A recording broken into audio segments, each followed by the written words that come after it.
Hi everyone. My name is Brian Parks. I'm the CEO of JamFactory, and thank you all for coming along. Just waiting for a few other people to come, so I'll ad-lib a little bit. But let me start, as always, by acknowledging that we're here on Ghana land and pay respects to elders, past, present, and emerging, and acknowledging First Nations people who might be present.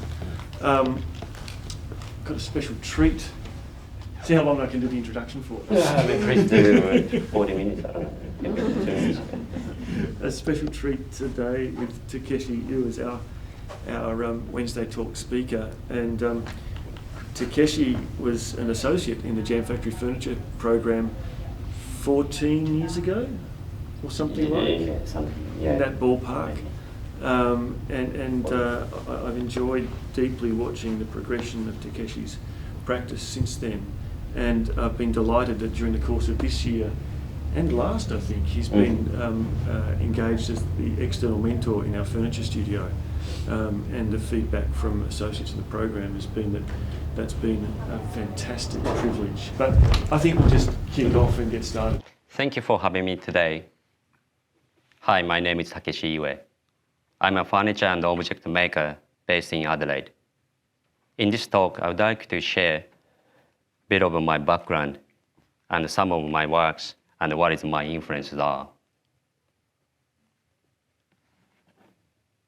I was born in Osaka, Japan in 1980 as a fifth child of 6 children in my family.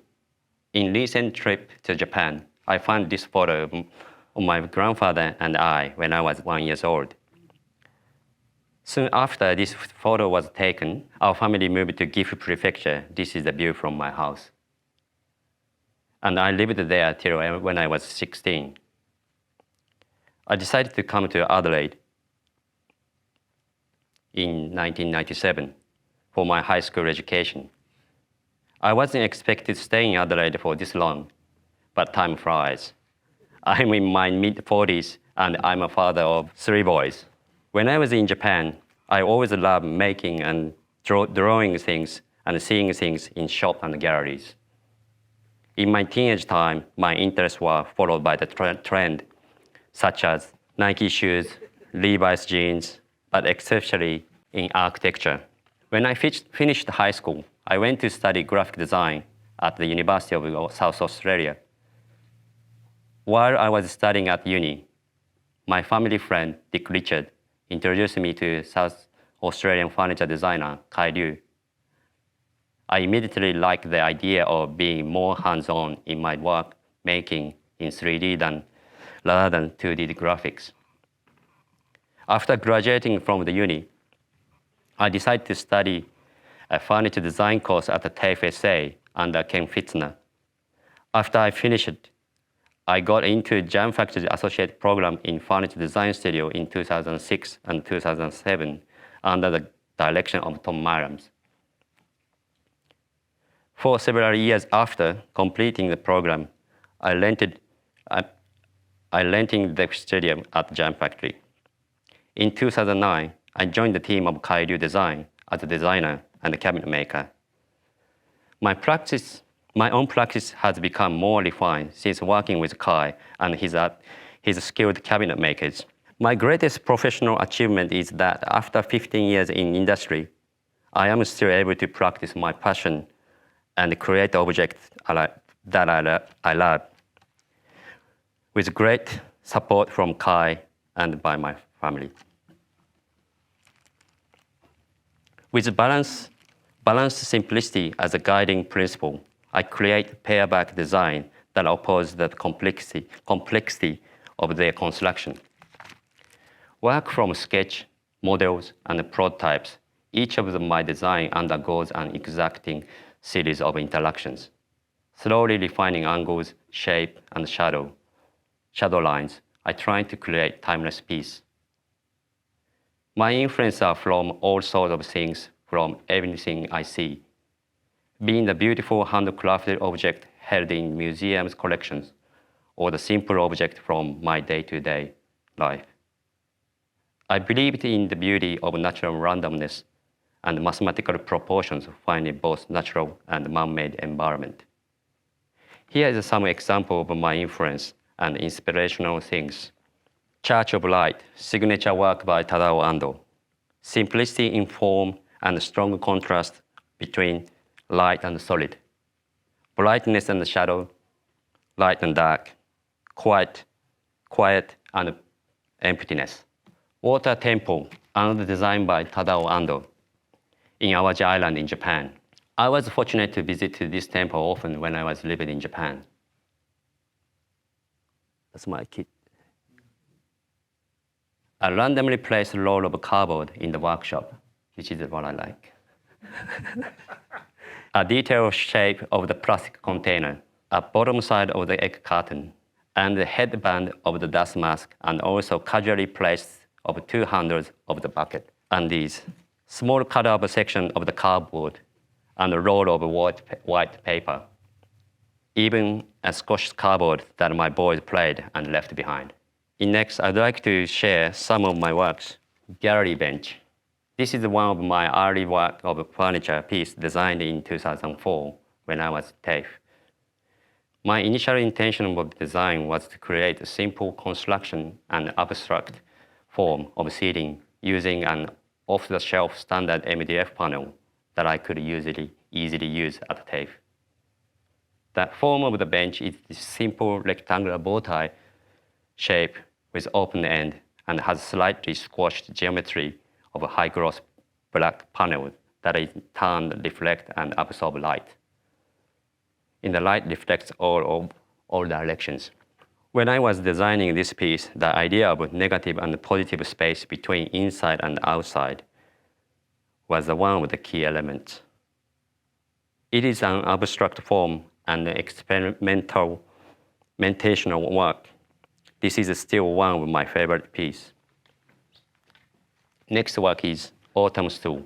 Was designed in 2007 while I was in JamFactory. This work was for the JamFactory group exhibition, and the given theme was to create a stacking stool. My initial approach was to design a piece that is a timeless object. It has a balance of function and beauty in form. Reduced back to simple form that can be seated and stacked nicely. The next image is a habit chair. This was designed while I was at Jam. The idea I had was designing a beautiful chair that has a simple method of construction with minimum parts of materials. The key element of the design was to highlight the contrast of shadow and the pattern creating on the backs and side of the chair. I thought that when the chair are in use, what we can see it only from the back bit of the side. So the back of the design of the chair is more important as a front or side. East chair. This is another chair design using a concept of the chair with the beautiful back. This was designed for 40 years anniversary exhibition for JamFactory in 2014. It has the intersecting subtle curves and angles. It has a paper fold effects on the side panel, which extended and wrapped around to the back of the chair. It gives extra support to the structure to the backrest, and which also create the visual uniqueness and hidden detail to the back side. It creates great contrast of shadow. Form. This work was for exhibition at the JamFactory 2010, credenza credentials. The credenzas originates as a traditional functional piece of furniture, which was sometimes used in parlors at religious ceremony or for food testers to test for poison. In modern culture, we often describe them as a sideboard or bookcase. In my work, my intention was to focus on embracing the emptiness of space as opposed to solidity of closed-in storage of furniture. This work has become a system of line which describe form and outline of the space beneath or above, under, over and around, designed for flexibility. The piece is intended to be manipulated and rearranged at will so that it is flexible to the changing needs and demand of the display unit. As the frame is reconfigured, at the same time, containment and the emptiness of space, the piece remains in a state of flux and experimentation, describing space and the volume as it obeys the response of the human hands. Madonna and the Child. Designing a nesting table was a given theme for JamFactory's Adelaide Modern exhibition in 2018.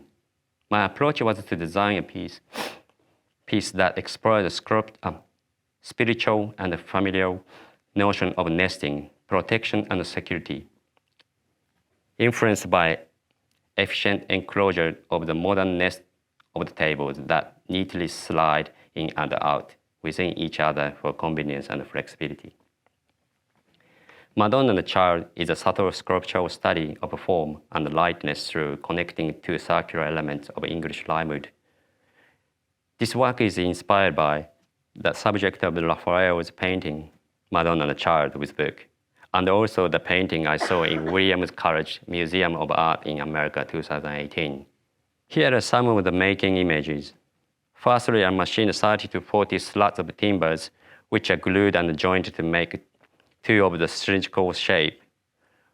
Once the larger cylinder was made, shaping and sanding of the inside before jointed to form. This is another work of experimenting with the form. This work was inspired by the image. I tried to achieve the notion of solid yet soft, sharp yet dull. My work is not always the functional piece, but I guess I'm trying to convey my feeling at the time.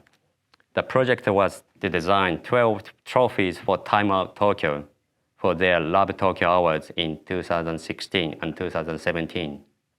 The initial concept I had in mind was simple wooden letter blocks stuck on each other and shows Love Tokyo Awards, so it is easily read what the trophy is for. The challenge I had was to work within the budget and the construction time around 3 weeks, including shipping to client in Tokyo. So I decided to ask maker in Japan to work on the trophies. It helped maximizing the time of making and no risk of delayed on delivery by the due date. But time was still too tight that I need to simplify a bit of the design. At the end, everything went well and all the trophies were delivered. Next, at the Kai's workshop, we work on various projects, one for commission, products, and exhibition work, and more. My work at the Kai's workshop including making custom furniture and objects, working through new designs with Kai and the makers, making mock-up models and prototypes, working with makers both inside Kai's workshop and externally to create a piece across a range of mediums. Here is an example of the project and the process we take. Kai was commissioned to design a handcraft handrail by the client in Adelaide. Firstly, we visited the site to get the feel of the space and take measurements. Next, in the workshop, we made a simple mock-up and revisited the site to check the scale of the handrail and how it felt in the space. The concept Kai had for this project was a tree branch or ribbon-like sculptural element where the handrail turns. Then we come back to the workshop and build a one-to-one space so we can construct the exact shape and angles of a handrail.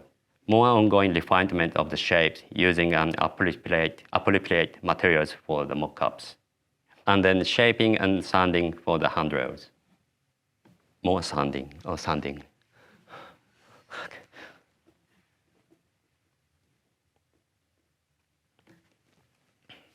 Finally, applying the finishes and the illustration of the work.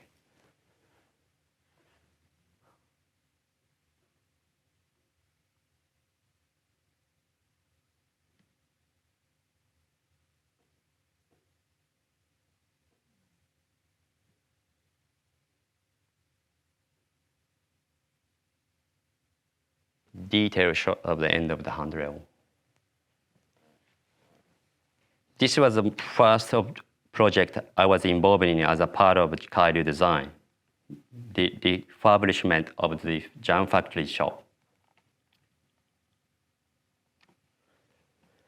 I feel very grateful to have had the opportunity to be involved in both JamFactory and Kaido design over the years. Thank you for listening.